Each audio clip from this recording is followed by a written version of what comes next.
Le centre de détention de Spring Creek, la seule prison de haute sécurité en Alaska.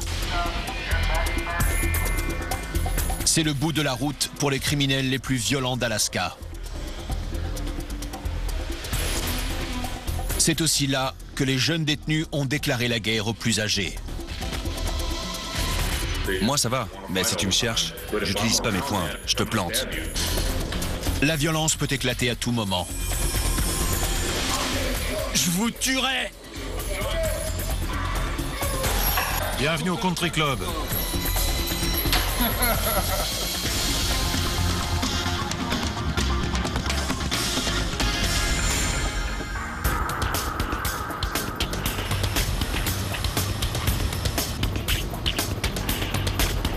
Voici le centre pénitentiaire de Spring Creek à Seward, en Alaska.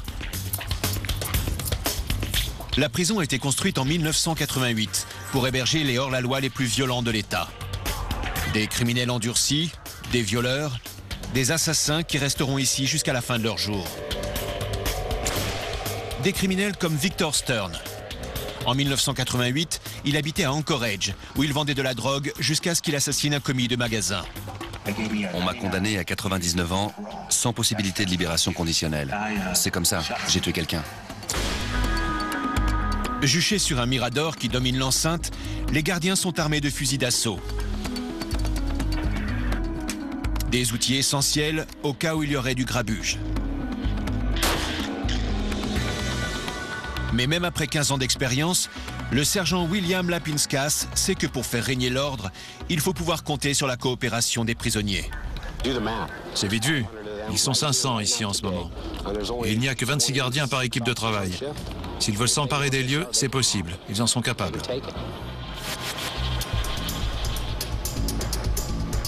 Encerclé de glaciers et de montagnes impitoyables, Spring Creek est la prison de haute sécurité la plus au nord des États-Unis.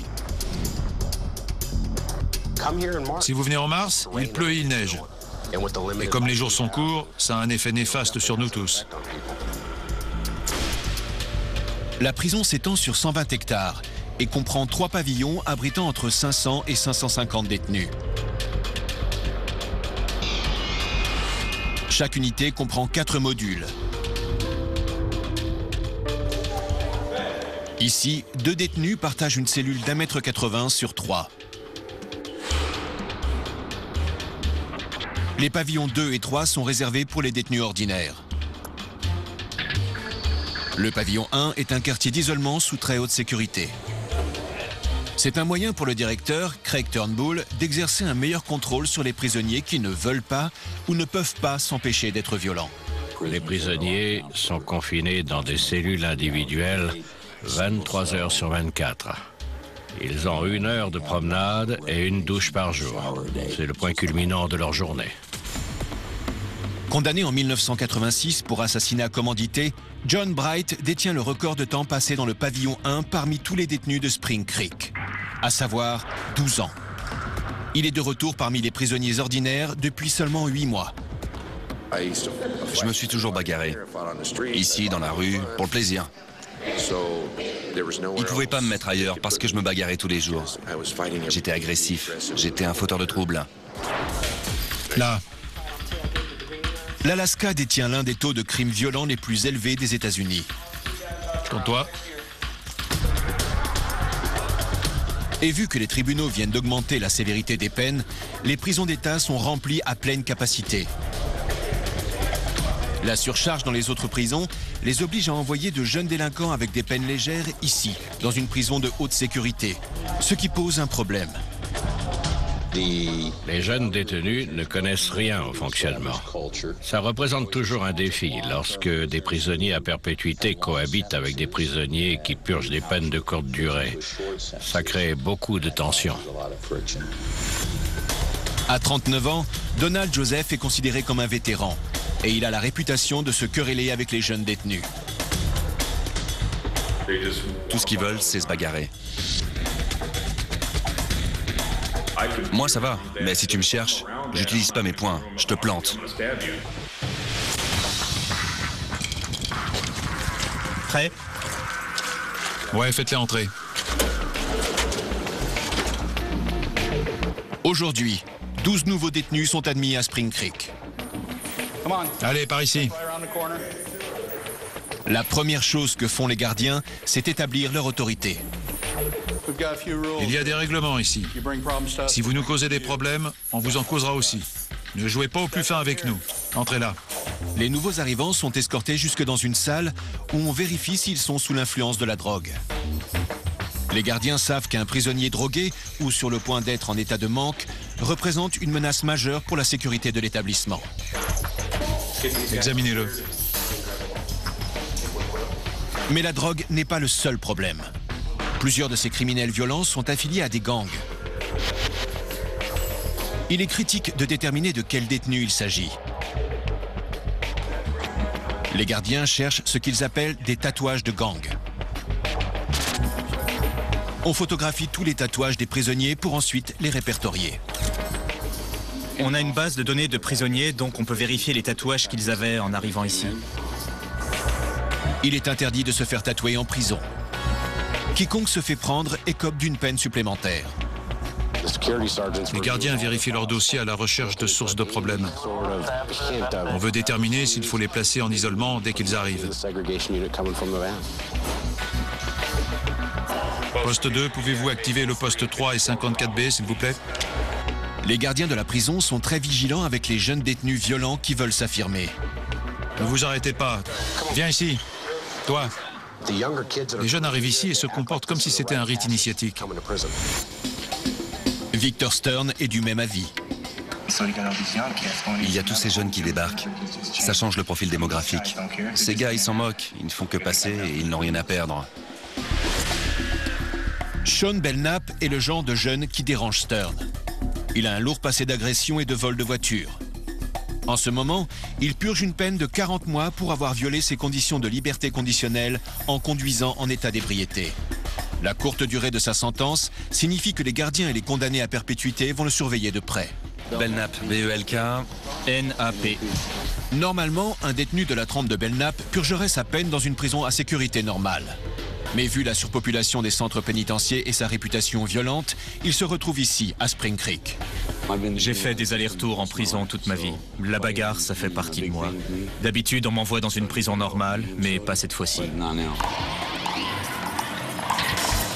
Pour Belknap et les nouveaux détenus en général, les confrontations violentes telles que celle-ci dans le gymnase sont fréquentes. C'est leur façon d'établir leur rang dans la hiérarchie. Les gardiens font cesser la bagarre en quelques secondes à l'aide de bombes incapacitantes. Les coupables sont menottés et isolés dans le pavillon 1. Reconnu coupable de meurtre et condamné à perpétuité, Ronald Smith est à Spring Creek depuis 7 ans. Ce n'est pas la première fois qu'il voit des jeunes détenus être les instigateurs de bagarres. Il y a des petits voyous qui se baladent ici en se prenant pour des gros durs. C'est n'importe quoi. Faut les calmer. Pour eux, c'est un jeu. Ils se croient en vacances parce qu'ils vont être libérés dans 60 jours. Un an et demi ou autre. Moi, j'en ai pour 85 ans. C'est pas une blague. Dans les vraies prisons, il y a des gens qui meurent tous les jours. Les vétérans, eux, sont habitués aux règles. Ils savent à quoi s'attendre vis-à-vis de nous et vice-versa. Les nouveaux venus débarquent et s'imaginent qu'on va réinventer la roue pour eux. Aucun d'eux ne veut purger une peine à perpétuité. Ils prennent ça comme une expérience et une fois sortis, ils pourront dire à leurs amis « j'ai été en tôle ». C'est comme si une fois ici, ils s'en croyaient les maîtres. Eh ben non. Il y a aussi des prisonniers comme celui-ci. Je peux marcher sans danger? Ah, comme elle est mignonne! La prison compte 54 prisonniers souffrant de maladies mentales. Ils sont assignés au module ECHO qui se trouve dans le pavillon 2. Ils sont très imprévisibles et souvent violents. Ils peuvent devenir instables en un rien de temps. Ce sont des gens qui vous reconnaissent un jour et qui ignorent qui vous êtes le lendemain. À suivre. Je vous tuerai! Un des détenus aliénés disjoncte et doit être attaché. Je vous ferai péter la cervelle! Et un nouveau prisonnier tente d'accéder à un certain statut à l'aide de ses poings.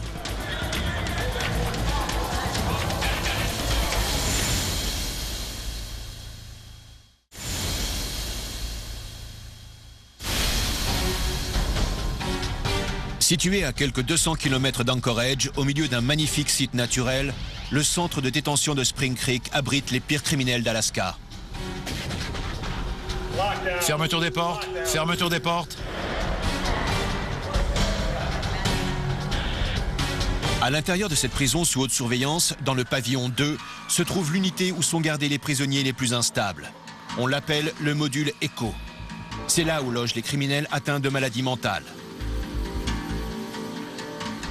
Ils sont vraiment dangereux. Beaucoup d'entre eux peuvent passer d'un extrême à l'autre sans crier gare.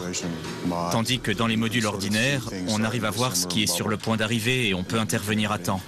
Ces gars-là nous mettent à rude épreuve. Aux États-Unis, 1 prisonnier sur 6 souffre de maladies mentales. Je peux marcher sans danger? En Alaska, 12% des détenus sont atteints de maladies mentales telles que la bipolarité et la schizophrénie. C'est à Dennis Perry que revient la tâche difficile de prévenir les comportements violents chez les détenus du module ECHO. Le module ECHO est destiné aux malades mentaux chroniques, ou ceux qui le sont de longue date. On essaie de toujours avoir le plus grand nombre possible de gardiens. Le module ECHO a été créé pour isoler les détenus fortement médicamentés des prisonniers ordinaires. Ça empêche ces derniers de mettre la main sur les médicaments puissants capables d'influer sur l'humeur. Il y a beaucoup d'individus incarcérés qui adoreraient avoir des substances qui les aideraient à passer le temps. Les médicaments peuvent devenir une vraie denrée et ceux qui en ont vraiment besoin doivent être protégés des autres. Ernest Rogers purge une peine de 85 ans pour tentative de meurtre. En prison, sa bipolarité est traitée, mais sans ces médicaments, il pourrait facilement redevenir violent. J'assume la responsabilité de ce que j'ai fait. Je l'ai toujours admis. Je n'ai jamais tenté de le nier. Ici, à ECHO, la médication des détenus est suivie de très près. S'ils ont l'impression que je menace la sécurité ou l'institution parce que je ne prends pas mes médicaments, ils m'enferment. Je dois prendre mes médicaments à tout prix. J'en ai besoin. Sans ces médicaments, Rogers était enclin à des comportements extrêmes et violents. Durant les 5 premières années de son séjour à Spring Creek, ses accès de colère l'ont souvent mené au pavillon 1, au quartier d'isolement. Je suis arrivé à un stade où même ici, en prison, je me suis dit que je n'avais plus besoin de médicaments, que d'arrêter de les prendre ne m'affecterait pas. J'ai passé 2 ans au pavillon 1 pour avoir refusé de prendre mes médicaments et pour avoir menacé des gens. Les gardiens savent qu'ils doivent constamment surveiller les prisonniers comme Rogers, qui refusent parfois d'être médicamentés. Il arrive souvent que les détenus fassent semblant de prendre leurs médicaments tout en les gardant à l'intérieur de leurs joues pour ensuite les recracher. Ça a déjà valu des ennuis à Ernest Rogers. En l'observant bien, on se rend compte qu'il est cyclique. Tous les 2 ans environ, soit il cache ses médicaments, soit il refuse de les prendre, et ses tendances agressives refont surface. Il est costaud, alors on le remarque. Et vu sa taille, ça finit toujours de la même façon. Il faut l'immobiliser de force après qu'il a commencé à frapper l'un des nôtres. On doit se mettre à 5 pour arriver à l'attacher. Cette séquence vidéo filmée par les gardiens de la prison nous révèle ce qui peut arriver lorsqu'un détenu arrête de prendre ses médicaments. Lâchez-moi la tête, espèce de salaud! Après avoir refusé de prendre ses médicaments, le prisonnier disjoncte. En l'espace de quelques minutes, il devient extrêmement agressif. Je vous tuerai! Relevez-le. 1, 2, 3. Attaché à une chaise de contention, il tente toujours de résister. Je vous tuerai de mes propres mains, salaud! Tout en continuant de hurler, le prisonnier crache sur les gardiens, les exposant ainsi à l'hépatite. Le taux de séropositivité est 6 fois plus élevé chez les prisonniers que dans la population. Les gardiens doivent donc se protéger. Tenez! Le sida, c'est pour vous, espèce de chien! Les gardiens recouvrent la tête du prisonnier d'une cagoule prévue à cet effet. Je vous tuerai! Je vous ferai péter la cervelle! Les gardiens n'ont pas l'autorisation de divulguer des informations sur ce détenu en particulier. Mais ils nous ont dit que depuis, il a purgé sa peine et qu'il est de nouveau en liberté. Il y a également les prisonniers qui, sans souffrir de maladies mentales, sont tout simplement trop violents et turbulents pour cohabiter avec les détenus ordinaires. Ils logent dans une unité sous surveillance spéciale, le pavillon 1, où ils sont isolés des autres détenus et où les gardiens exercent un meilleur contrôle sur eux. Ils restent ici jusqu'à ce que leur comportement soit acceptable. On ne peut pas les laisser perturber les autres prisonniers. Bienvenue au Country Club. Ici, on compte 64 cellules d'1,80 m sur 3. Les prisonniers sont confinés en cellules individuelles 23 heures sur 24. C'est une prison dans la prison. Le pavillon 1 héberge aussi nos prisonniers qui nécessitent une surveillance maximum et qui ont été décrétés problématiques pour l'établissement et dangereux pour les autres prisonniers. Chaque prisonnier a droit à 1 heure de promenade à l'extérieur de sa cellule. Le petit espace pour l'exercice est entouré de béton et de barbelés. Contre le mur, tout de suite. Ok. Au pavillon 1. Pourquoi? Les bagarres et les confrontations violentes comme celle-ci, filmées par une caméra en circuit fermé, sont les principales raisons pour lesquelles les détenus se retrouvent en isolement.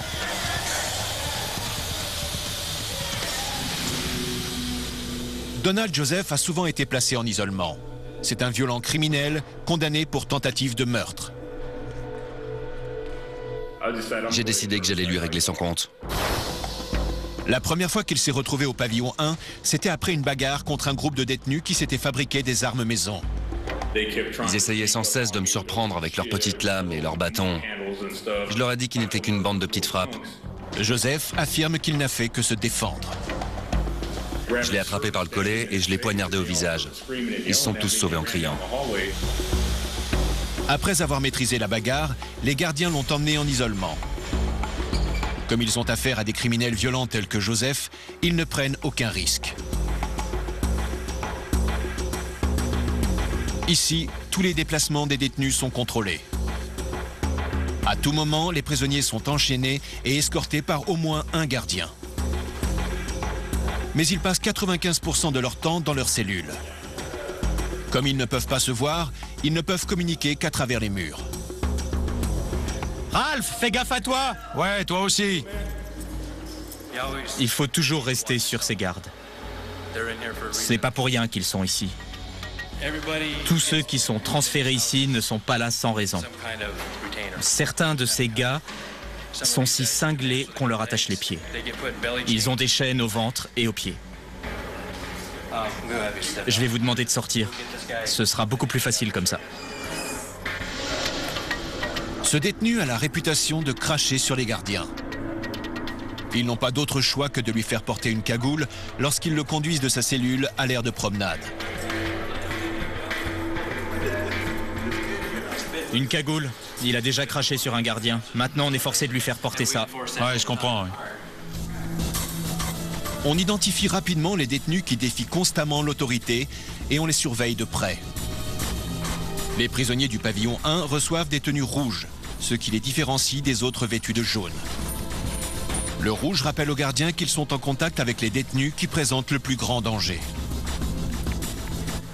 Je me fiche de savoir d'où ils viennent.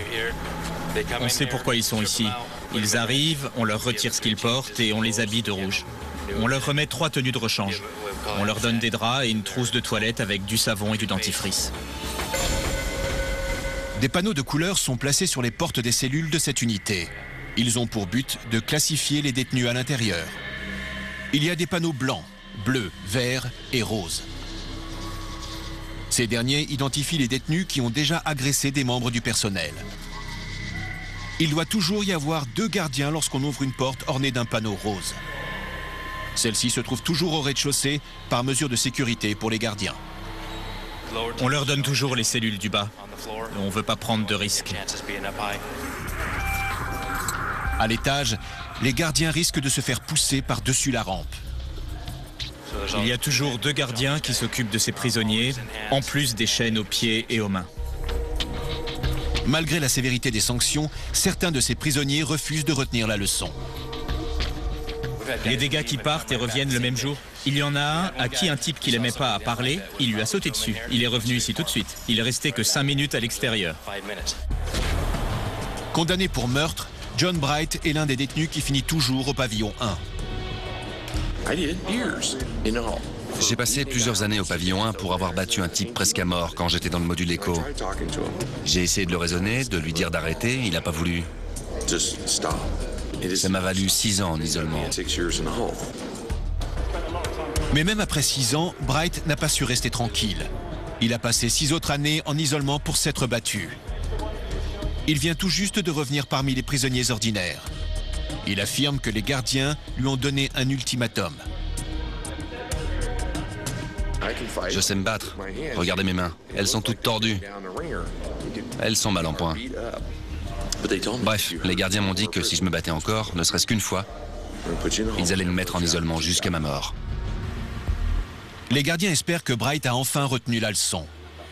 Mais ils doutent fort qu'il arrive à éviter de se battre à nouveau avec d'autres détenus. Il fera ce qu'il sait faire. Et après, il dira « Vous me connaissez, je suis comme ça, je ne vais pas me défiler. » Il y a des gars qui ont besoin d'une bonne raclée. C'est ce que John dira.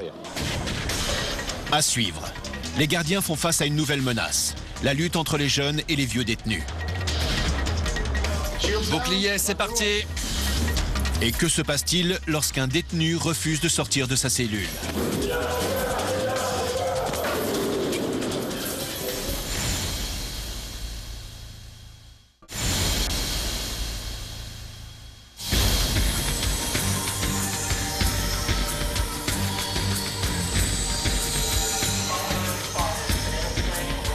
Nous sommes au centre de détention de Spring Creek en Alaska.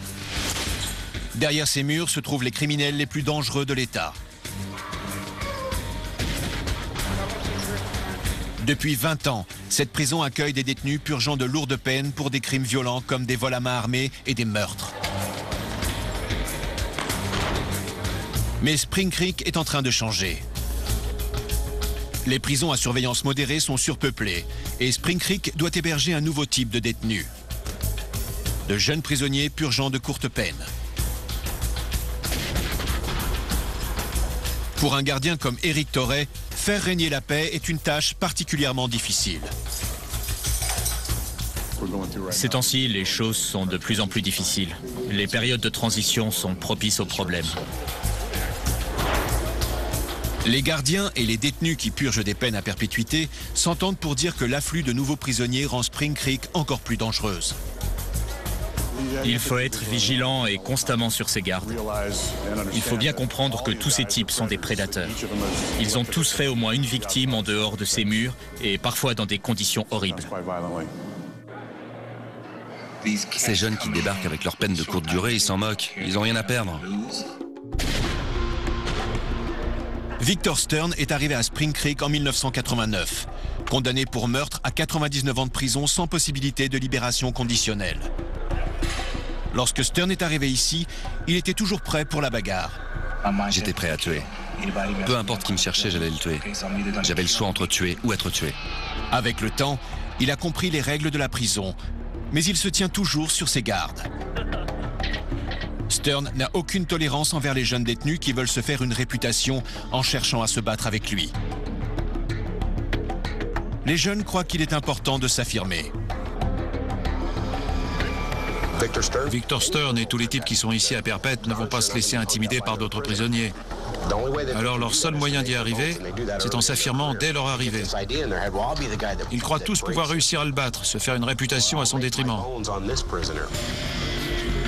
Sean Belknap, un nouveau venu de 26 ans, est un de ceux qui veulent s'affirmer. C'est son premier séjour dans un pénitencier de haute sécurité. Il purge 40 mois pour conduite en état d'ivresse. Je me considère pas comme un criminel endurci ou un vrai détenu, mais je le suis presque. Après mon séjour ici, je le serai. Les gardiens savent que ce n'est qu'une question de temps avant qu'un jeune détenu comme Belknap et un vétéran comme Stern ne s'affrontent. Ils vont s'en prendre à quelqu'un qui était déjà en prison avant leur naissance. Ils vont lui manquer de respect et se retrouver au tapis. Je laisse rien passer, je suis capable de tout. Qu'est-ce qu'ils vont faire? Me mettre au trou en isolement? J'aurai que 30 jours à tirer? Je m'en fous. Quoi qu'il arrive, je les laisserai pas me manquer de respect. La surpopulation ne fait qu'aggraver le problème. C'est une prison ici. Quand on enferme un tas d'hommes et des jeunes ensemble dans une prison pendant des années, il y a de la violence. C'est un truc d'homme. Ça me pose aucun problème. Ça vous montre à quel point c'est la folie ici. John Bright a été attaqué par un jeune détenu ici, à Spring Creek. Il m'a fracassé la mâchoire. La mâchoire fracassée, le septum cassé. Il est arrivé par derrière. Il n'était même pas assez courageux pour lui faire face. Il est arrivé par derrière. Les gardiens savent bien ce que cherchait ce jeune détenu. Il récolte les ennuis de par sa simple réputation. Ils disent « Je vais m'affirmer en tabassant John Bright. Ça leur assurerait le respect de tous. » Mais ça ne s'est pas déroulé comme ça. Bright a rapidement pris le dessus. Ricky Nelson a été l'un des premiers gardiens sur les lieux. Bright était au sol avec l'autre prisonnier. Il allait le massacrer. On ne pouvait rien faire pour le jeune. Ce n'était pas beau à voir, le jeune n'allait pas en ressortir gagnant. Il y a un vieil adage qui dit « Si tu me mets à terre, prie pour que je ne me relève pas ». Mais Bright a respecté la loi du silence des prisonniers.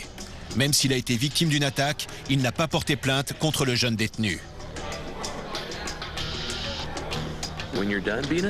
Lorsque t'en auras assez d'être une petite frappe et que tu voudras jouer dans la cour des grands, viens nous voir.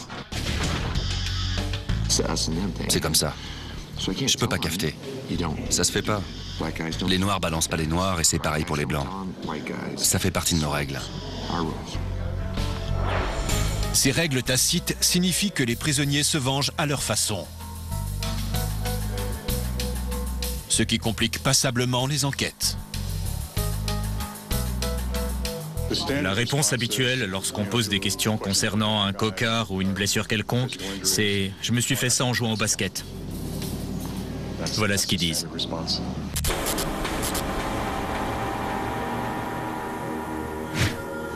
Craig Hall, condamné pour meurtre, est aussi un ancien de la prison. Il est ici à Spring Creek depuis son ouverture en 1988. J'ai fait une erreur il y a une vingtaine d'années. Et à cause de ça, je me suis retrouvé en prison. J'ai tué un homme, et me voilà.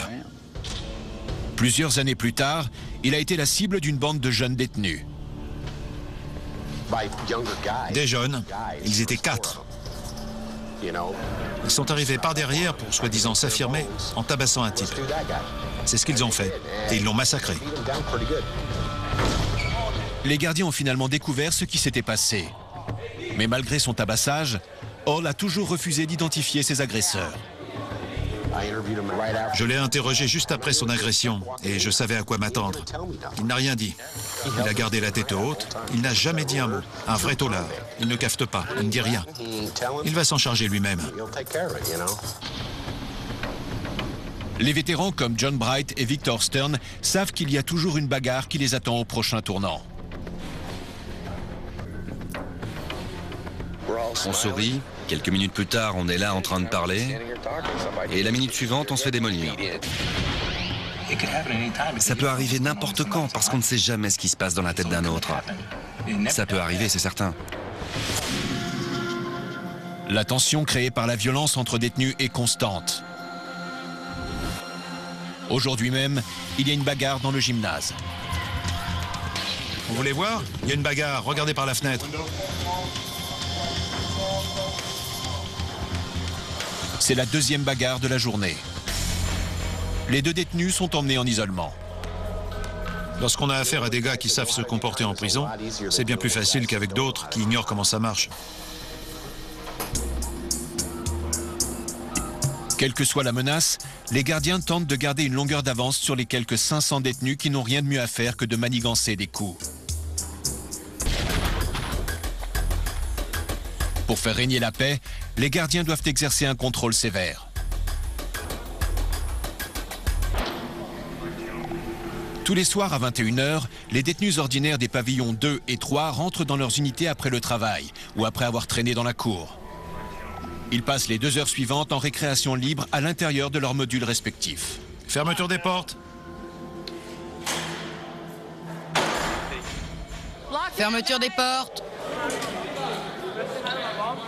La gardienne Cynthia Beardsley observe les groupes de détenus. Il se peut qu'il ne s'agisse que de conversations anodines, mais il est aussi possible qu'il planifie quelque chose d'illégal. Ils chuchotent entre eux tout en vérifiant où se trouvent les gardiens pour s'assurer qu'ils ne les entendent pas. On sait aussi que lorsque certaines personnes se rassemblent et discutent, alors que d'habitude elles ne se fréquentent pas, ils se trament quelque chose. Pour savoir qui se côtoie, des caméras ont été installées un peu partout dans Spring Creek. Il y a des caméras partout. Et ils vont en installer d'autres par là. Il va y en avoir 3 ici. Il y en a dans ce coin là-bas. Et 2 en haut. Des caméras en circuit fermé ont filmé cette bagarre à l'entrée du gymnase.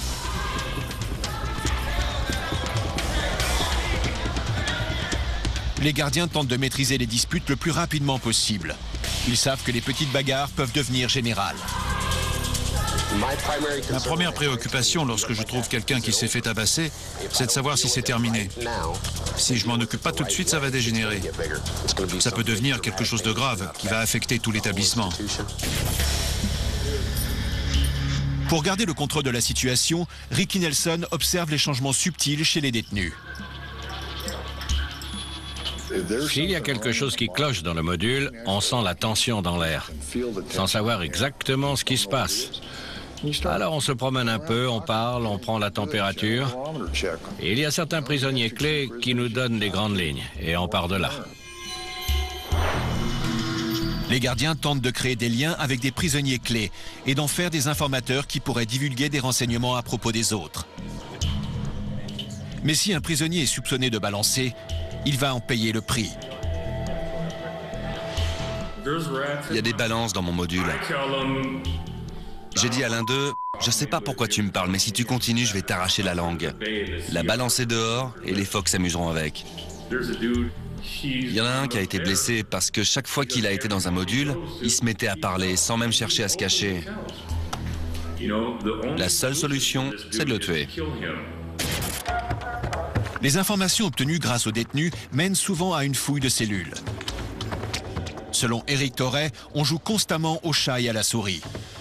Il sait que tandis qu'il observe les prisonniers, ces derniers l'observent en retour.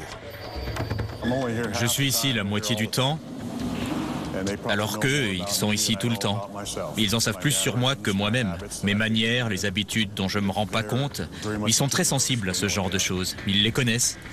Je dois l'accepter et essayer de rester le plus spontané possible.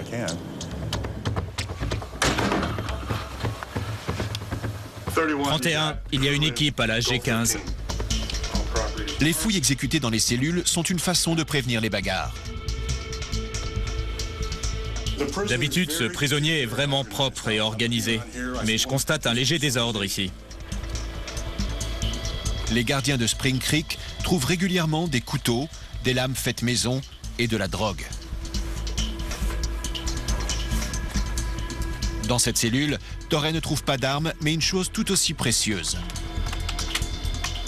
J'ai vérifié tous ces livres. C'est ce coin-là que je cible. Tiens, tiens. Ça s'ouvre pas. Bingo. Un appareil pour tatouer, un moteur, une pile, une aiguille, tout le tralala. Suite à la découverte de ce matériel de tatouage, le détenu passera devant le conseil disciplinaire de la prison et sera mis en isolement s'il est reconnu coupable. Faire des tatouages à l'aide d'aiguilles non stérilisées peut causer des infections, ce qui représente un risque majeur pour la santé. Ça peut propager l'hépatite et le sida. Les détenus utilisent aussi les tatouages pour afficher leur affiliation à certains gangs. Malgré les efforts des gardiens pour éradiquer cette activité illicite, le tatouage est omniprésent dans la culture pénitentiaire et son marché noir. Comme il n'y a que des emplois pauvrement rémunérés comme source de revenus légitimes, le tatouage est l'une des plus anciennes façons de gagner de l'argent. Les prisonniers le dépensent ensuite en divers produits de contrebande. Je voulais faire du business et gagner un peu d'argent. Alors j'ai acheté un moteur et je me suis improvisé tatoueur. J'ai convaincu mon camarade de cellule que je savais ce que je faisais.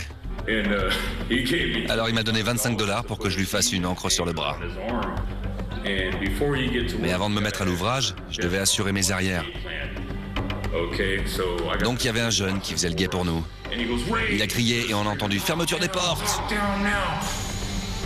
Joseph a caché son appareil dans son rectum et a pu éviter d'être puni. Mais ce n'est pas toujours le cas. On s'efforce de trouver tous les appareils et d'enrayer cette activité, parce que sinon ça signifie que l'individu établit un commerce ici. C'est celui qui a été le plus douloureux. C'est pour déjouer l'autorité. Au milieu de la nuit, ils se sont fait des tatouages. C'est comme leur médaille avant de retourner dans la rue. Ils veulent se faire tatouer avant de sortir. Fermeture des portes. Les gardiens savent que les tatouages ou tout ce qui a une certaine valeur peut inciter à la violence. De la soupe au rapport sexuel, tout est monnaie d'échange. On fait de notre mieux.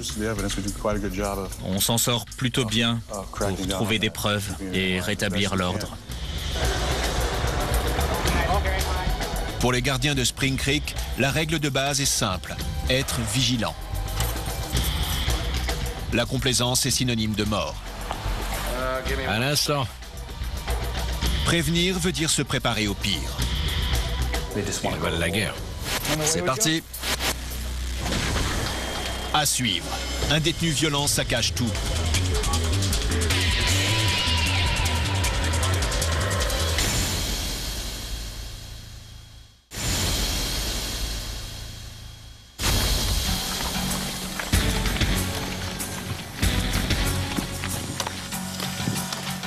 La priorité pour les gardiens du centre de détention de Spring Creek en Alaska est de maintenir la paix. Certains détenus sont confinés dans leurs cellules 23 heures sur 24. Mais parfois, les gardiens ordonnent aux prisonniers de quitter leurs cellules pour qu'elles se fassent inspecter ou pour aller recevoir des soins médicaux. Les détenus se voient dans l'obligation d'obéir. J'ai à te parler. Approche-toi de la porte pour que je te passe les menottes. On va te conduire au service psychiatrique. Si le prisonnier refuse de quitter sa cellule, les gardiens font appel à une équipe entraînée expressément à l'extraction des détenus. C'est le comportement du détenu qui incite ou non à faire appel à l'équipe d'extraction, car on lui donne toutes les chances d'obtempérer. Mais il doit sortir. On ne fait appel à l'équipe d'extraction qu'en dernier recours. Le but est de faire sortir le détenu sans blesser qui que ce soit. C'est la tâche la plus dangereuse pour les gardiens. La maîtrise de ces situations demande beaucoup d'entraînement. C'est pourquoi le sergent Gary Eldy entraîne les 6 membres de l'équipe d'extraction. Tu sais quoi faire ensuite. Maîtrise la cible et l'environnement. Quand il arrive... Il fait partie de l'équipe depuis 5 ans. Et tu entres. On s'entraîne à l'extraction. On va aller au service médical depuis une des cellules d'isolement. Ce scénario particulier met en scène l'extraction d'un prisonnier potentiellement instable mentalement. Il y a un prisonnier qui refuse la contention pour se rendre à son traitement médical. Le détenu, joué par un gardien, refuse de prendre ses médicaments. En place. On commence par les gardiens avec bouclier. On vise les bras, les jambes et ainsi de suite. On essaie de rendre ça aussi réaliste que possible. Les gardiens doivent entrer dans la cellule et administrer les médicaments de force. On va suivre ton rythme, OK? Suivez son rythme, c'est lui qui dirige. Tout d'abord, les gardiens ordonnent au détenu de placer les mains dans le passe-plat pour qu'on lui mette les menottes. Approche de la porte pour qu'on te passe les menottes. On doit te menotter. Si le prisonnier refuse d'obtempérer, l'équipe se prépare à entrer dans la cellule. Les hommes vérifient leur casque, leur gilet et leur bouclier. Bouclier, c'est parti. Puis, ils entrent dans la cellule. Allonge-toi par terre. L'équipe encercle le prisonnier et le met au sol. Arrête de résister. Arrête de résister! Ils l'attachent aux poignets et aux chevilles. Puis, ils le font sortir de la cellule et lui administrent ses médicaments sans que personne n'ait subi de blessure. Cet exercice et d'autres semblables sont répétés jusqu'à ce que Gary Eldy soit convaincu que son équipe est prête à faire face à tout ce que le prisonnier pourrait tenter. Restez concentrés. Alignez-vous, mettez-vous en position pour le capitaine. Les extractions les plus dangereuses ont souvent lieu dans l'unité d'isolement. C'est ce qui est arrivé à Donald Joseph qui purge une peine de 26 ans pour tentative de meurtre. Tandis qu'il était en isolement, Joseph n'a pas rendu son plateau de nourriture. Ça peut paraître insignifiant, mais c'est important, car ça remet en cause l'autorité des gardiens. Ils ont donc fait appel à une équipe d'extraction semblable à celle-ci. Lorsqu'ils ramassent les plateaux après le dîner, ils se communiquent par radio qu'un tel refuse de rendre le sien. Puis ils installent des rideaux noirs, ils les placent sur les fenêtres afin que personne ne voit ce qui se passe. Afin de s'assurer que Joseph n'essayait pas de les attirer dans une bagarre, les gardiens ont utilisé leur arme la plus puissante, sans pour autant être létale, la bombe à poivre. Ils ont aveuglé Joseph de façon temporaire, permettant ainsi aux gardiens de le faire sortir de sa cellule. Quand ils m'ont aspergé, ça a fait le bruit d'une fusée en plein décollage. Le but était de mettre un terme au conflit de façon décisive et rapide. Joseph s'est débattu, mais ils l'ont immobilisé. Les gardiens de Spring Creek savent qu'un nouvel éclat violent peut se produire n'importe quand et n'importe où. Surtout maintenant que la population est de plus en plus jeune. Où sont les gars qui s'en vont? Ce sont les plus vieux? Ouais, ils sont en bas.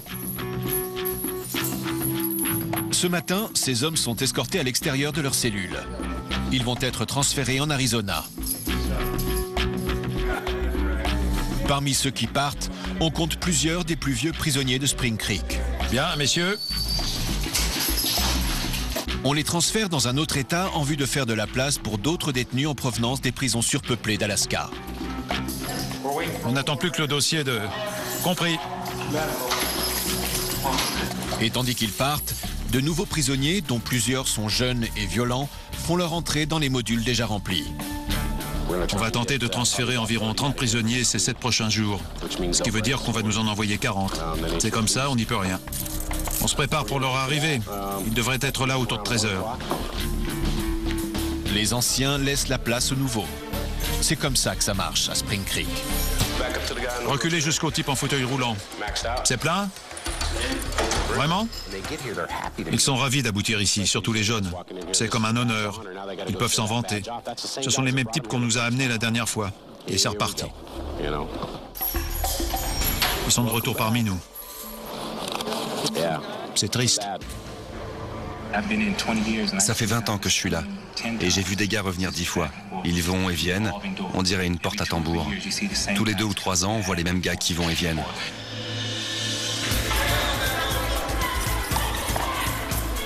Ici, à Spring Creek, tout comme dans des centaines de prisons semblables à travers le pays, les conflits entre jeunes et vieux prisonniers et entre détenus et gardiens se poursuivent. Il ne faut pas être trop confiant. Ou croire qu'ils ne réussiront jamais à nous avoir. Tous les jours, il y en a qui tentent le coup. Et il y en a qui réussiront. Mon boulot, c'est de faire régner l'ordre. Établir ce qui est juste.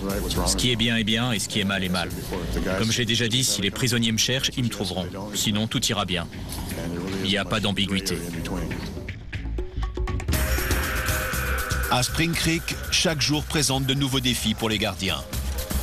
La possibilité de confrontation violente est constante. Pour ces hommes, l'objectif est le même. Rester en vie et maintenir la paix. Je vous tuerai. Je vous tuerai tous.